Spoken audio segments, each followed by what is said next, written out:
Bill Yates and his wife Joan lived in a rented apartment downtown. They were both 26 years old. They had been married at 22 and had just celebrated their 4th wedding anniversary.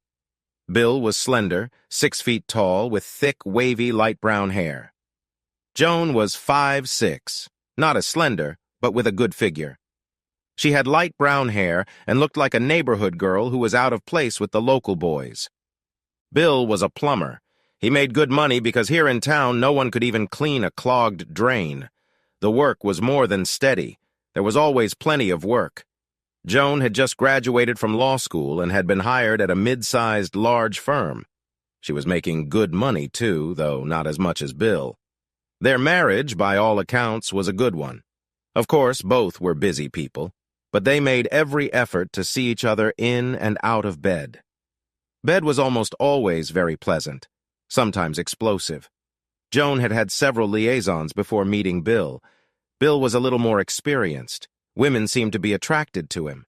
But he became infatuated with Joan the first time he saw her at the club. They were 21 years old. A year later, they were married. They had plans to start a family. Both came from large families and wanted to start a big family. Joan realized that the pregnancy would not please her firm, but she had her priorities. Their plan was to set aside some money, stop taking birth control, and move to the western part of the state so she could have their first child. Bill was sure he could always make money working as a plumber. They decided they would move in about 6 months, around New Year's Day. As the year progressed, Joan became a little uneasy, for 2 reasons. She felt like their plan would lock her into a place and couldn't be changed afterward. And at work, she was being harassed by another lawyer. Jake Beatty was 36. He was tall, handsome, and pleasant to be around. He worked for the firm as a recruiter from the main office. Joan liked him very much. She loved her husband. So she let Jake know that she was unavailable. Yet he persisted. It came down to a brief hug and kiss after lunch, which the 2 of them spent alone together. Until then, Joan had remained aloof. The kiss had been a revelation to her. She did not understand how or why she had allowed it to happen. She had no doubt that if she gave in to Jake, she would have an amazing time in bed with him. The problem was that Jake was on a lease. In 2 weeks, he'd be heading back, 1,000 miles away. After that, he might never come back. Bill was concerned about what he thought had changed in the marriage lately. Joan looked concerned. When asked, she explained that she was having problems at work. Jake proposed to Joan. The weekend before he left, they would go to a lakeside resort, have sex for 3 days, and that would be the end of it. Jake, who was married and had 1 child, would leave. Joan would continue to make plans for a family. Joan immediately said no. She simply said that she would not cheat on Bill or lie to him. She was already feeling guilty because she hadn't mentioned Jake in her conversation with Bill. Jake said she should just ask Bill for permission, to tell him that she needed an affair before she got busy with the kids, just for the weekend, and no more. Maybe she'd learn something new that would help them in bed. She just listened to it. She was getting hot. If Bill loved her, he would probably agree. Jake knew he had convinced her. He didn't know if her husband would agree to it. However, he felt like it was his only chance. He tried all the tricks that usually worked for him, but to no avail. On Sunday night, there were only 5 days left until the scheduled Friday departure for the lake with Jake. Joan and Bill were on their way to the bedroom when Joan turned and bestowed a super hot kiss on him. This led to super hot sex, during which Joan was experiencing very intense ecstasies, and Bill was drawn to her. Joan was thinking about Jake the whole time. After they finished, they lay in bed and Joan cuddled her husband. She whispered in his ear, "That was so great. You're so good to me." "I try, thank you." He kissed her. She hesitantly began, "Bill, I met a guy at work. He's a lawyer from the central office. He's been working for us for 5 months now." She felt Bill tense up. "Why are you talking about this, especially now?" "I was thinking about the fact that you have a lot more sexual experience than I do. I wanted to... Well, the guy's hot. He invited me to hang out with him at a resort on his last weekend here before he goes back to the main office. I wouldn't cheat on you. He said maybe you'd say yes. I'd like to get a little crazy before we settle down and have kids. But if you say no, I won't do it." Bill sat up straight in bed and turned to look at his wife to see if she was really serious. And he did look. The searing pain he felt when he saw that she meant what she said flashed across his face just for a moment. His whole world shattered in a few seconds. Joan saw it. She was horrified. His face had turned into a mask. He stood up abruptly and went into the bathroom, locking the door. Joan was desperate. "Bill, I'm not doing this. Bill, please." She tried to open the door and found it locked. The shower continued to run. She went and sat on the bed, waiting for him to come back. She thought that perhaps he was mulling over his answer, but she knew otherwise. She had seen that look in his eyes. She was terrified. Bill was standing in the shower, his life as he knew it was over. He was in so much pain. Joan had been his life and his first love. He washed, and he thought it washed away not only their sexual garbage, but his love as well. Gone down the drain. He realized he had to get out before he ended up in jail. He turned off the shower, wiped himself dry, brushed his teeth, put his toothbrush, razor, and floss in his kit he kept under the sink. He heard Joan sobbing outside the door. He wrapped a towel around himself, opened the door, and walked over to the dresser. Joan rushed toward him, and he pushed her off him and flopped her on the bed. "Billy, I'm not going to do anything. Billy, please, please, please. It's nothing. He's nothing. Please go back to bed." Bill ignored her sobs as he dressed. He put the brush and comb in the kit. He pulled out a duffel bag and put the spare clothes in it, zipped it up and slung it over his shoulder. He took another look at Joan, who was staring at him as if in a trance. She had stopped crying. Bill grabbed his phone, laptop, and Pepsi and headed out the door. He slammed it shut. He jogged away from his building and caught a cab. When he got in it, he asked where he could rent a car. The cab took him to the airport where he got some money and rented a sedan. He drove west. His phone started buzzing, so he turned it off. He drove for 2 hours, stopping at a Motel 6. He slept soundly. In the morning, he paid for his room and was sitting in the diner eating breakfast when he saw yesterday's newspaper on the seat. It was unfolded to a job search ad. His gaze stopped on the word plumber.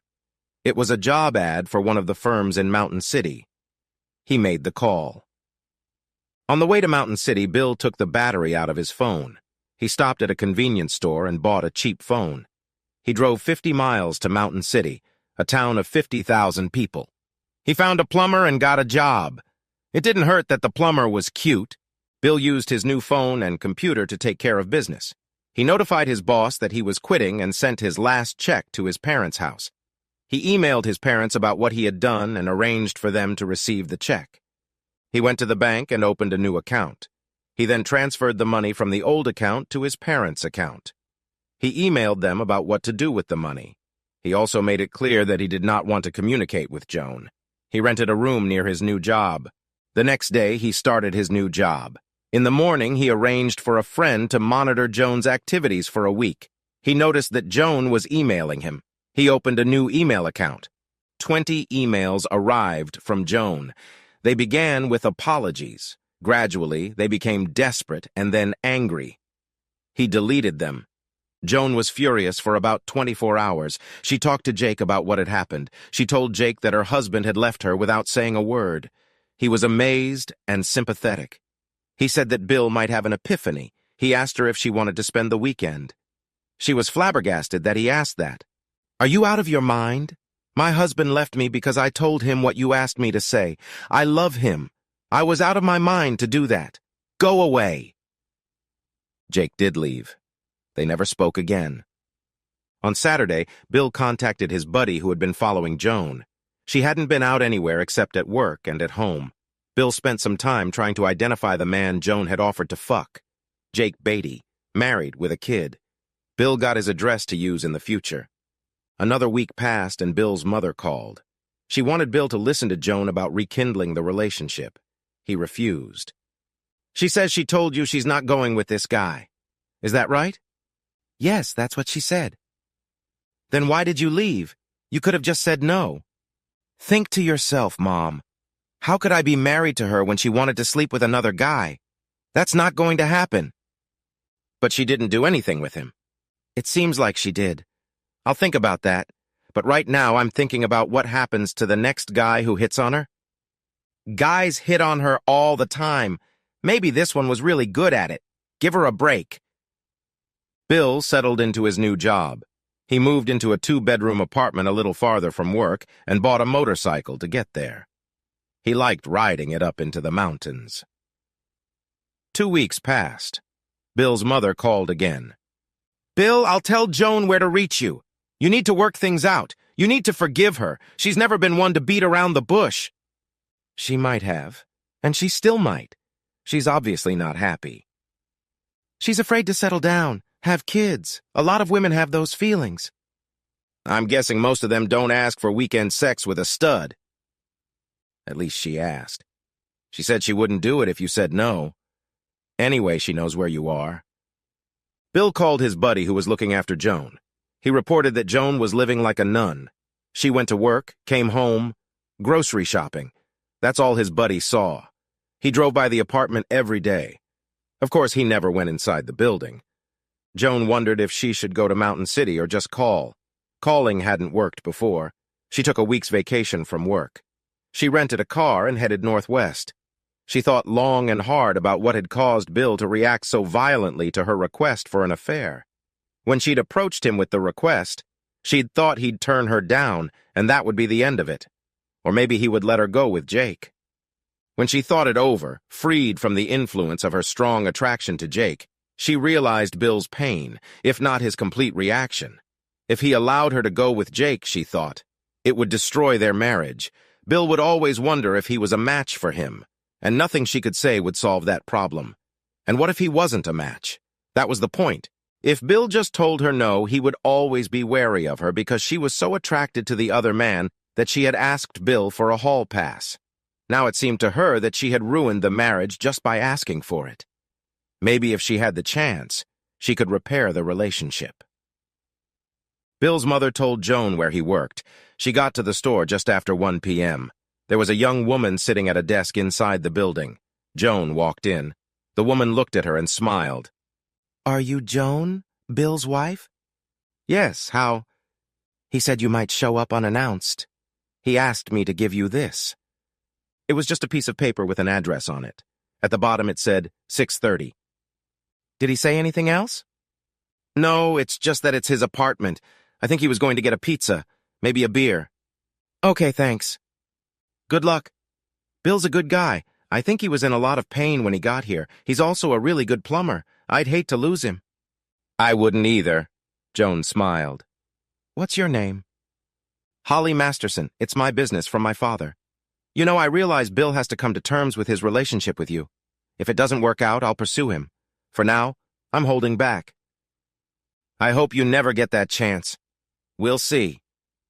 Joan was shocked by Holly's statement. She saw how much she might have lost. Joan ate a late lunch. She didn't like the pizza very much. Then she went to the house where Bill lived.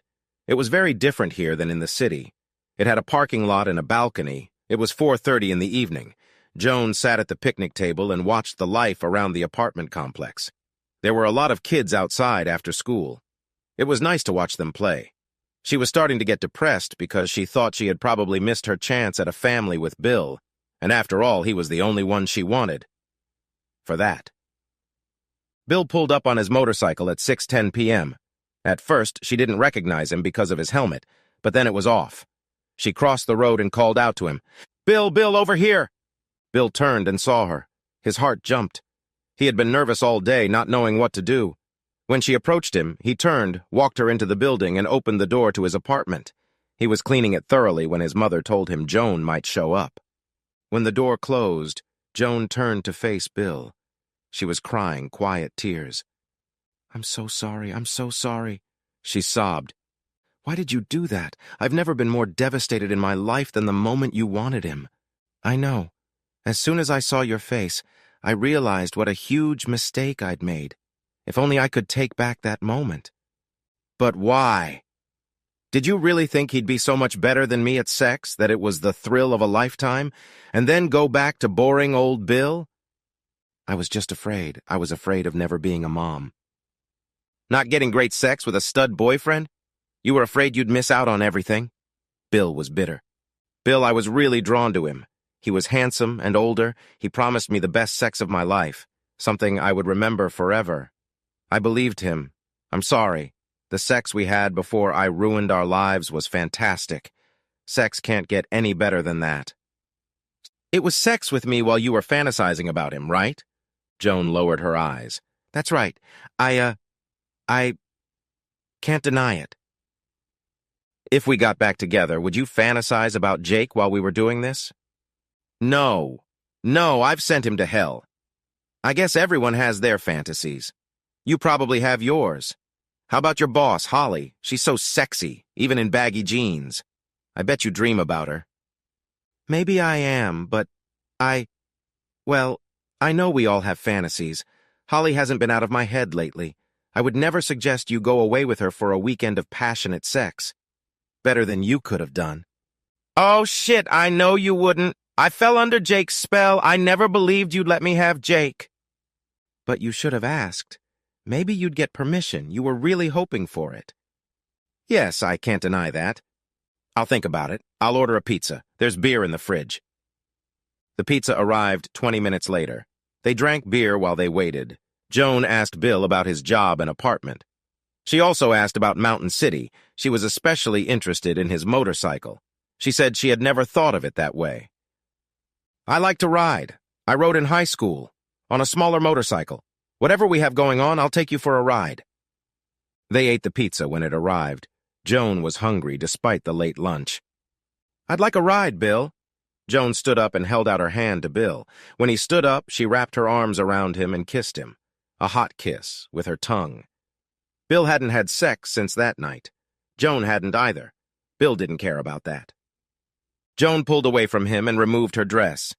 Bill looked at her body that he knew and loved so well. He picked her up in his arms and carried her into the bedroom. He laid her on the bed. They lay on his bed in each other's arms, saying nothing and breathing heavily. After a few minutes, he picked her up, sat her down beside him. Beer? He said. They rose as one. He took a long sip, and so did she. Both of them were naked. He was mesmerized by her. She'd never looked so good, all flushed and lecherous. Naked, right in the lighted living room. No need to get dressed yet, she said. She gave him a sly smile. A woman has an advantage. I can sleep you to death.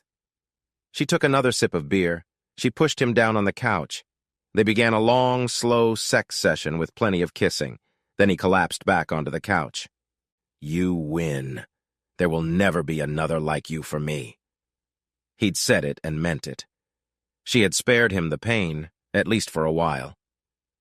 Holly was disappointed when Bill called the next day and asked for some time. He promised her that he would be back the following week. However, it wasn't the work schedule that disappointed her. Joan had quit her job at the law firm.